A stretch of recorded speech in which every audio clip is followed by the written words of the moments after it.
So growing up, I lived about 30 minutes to an hour outside of Chicago, depending on traffic.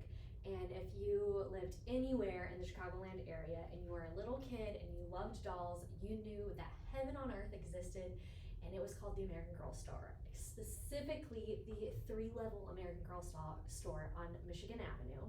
And now this store, the top level was the cafe where you could bring your doll, and they got a little high chair for the doll and whatever you ordered. So if you got chicken fingers, then your doll got a tiny thing of chicken fingers. It was amazing. The main floor was just all the clothes and accessories that you could possibly get for your doll. And of course they had a boutique where you could get matching outfits with your doll as well. And then on the bottom floor in the basement, there was the American Girl Doll Theater. And growing up, my sister and I, we used to do acting in Chicago, and so obviously we were obsessed with trying to get into the American Girl Doll Theater.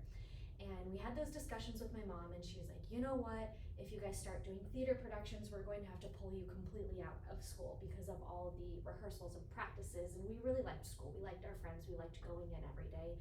So we decided to pivot away from theater and really focus on just like print and ad work. So then we started trying to get into the American Girl Doll magazine.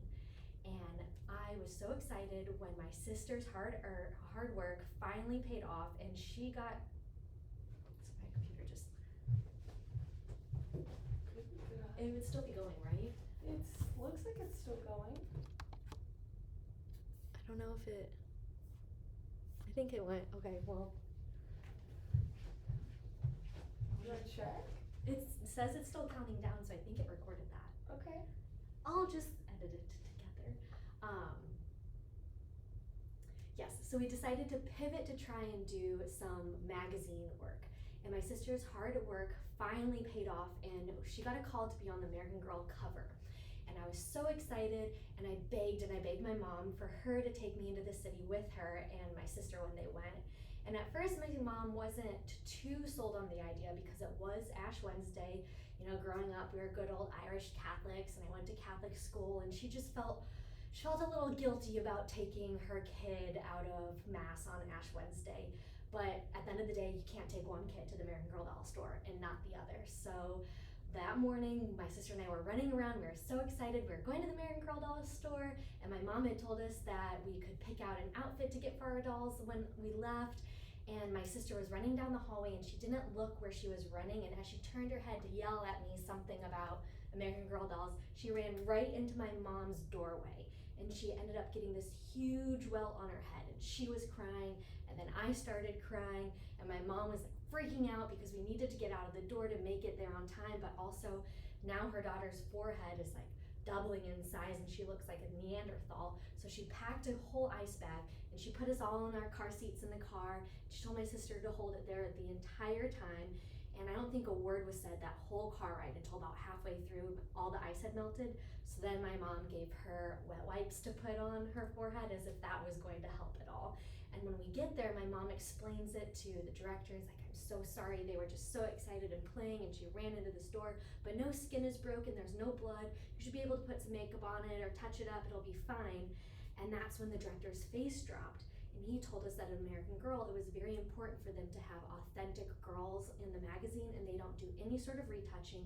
They won't let you put any makeup on, so no mascara, no blush, nothing. And that the best he could do is there's gonna be a little tea party on the cover, and it's gonna be the back of Morgan's head. And we were just devastated, and clearly I was enacting because I was a dramatic child. So I asked my mom if this was God's way of punishing us for missing Ash Wednesday Mass. And I think I got told to like go sit in the corner.